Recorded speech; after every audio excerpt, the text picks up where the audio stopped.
Grabe, siya pala ang makakatalo lang kay Jomar dito para lang mapatawa niya ang mga Tres Marias. Sino nga ba ito? So bago natin ipagpatuloy ang ating pag-support today's video, kung bago ka pa lang sa aking channel, please subscribe po, like, and pakit na rin po natin guys ang notification bell upang ma-update po tayo tuwing ako po nag-upload sa mga viral and trending video.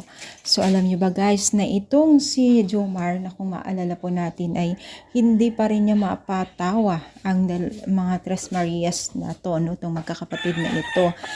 At yun na nga, no, alaman na kung sino talaga ang nakakapagpatawa sa kanila. At ito ay talo nila itong si Jomar sa pagbibigay ng kasiyahan sa Tres Marias na ito.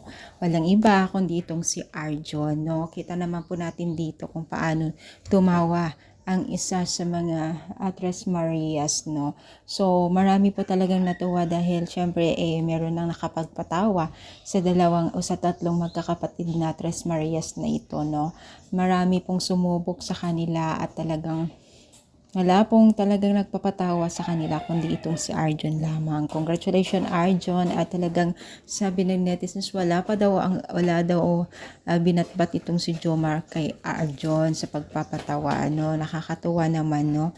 Sobrang nakaka-enjoy yung kanilang pagiging isang teamwork sa Kalingap, no. Sana tuloy-tuloy pa yung teamwork nila kasi kita naman natin kung paano sila sasamahan o paano sila nagtutulungan sa mga netizens o mga tinutulungan nilang beneficiaries, no. So tuloy-tuloy lamang po ang ating pagsuporta sa kanila, no.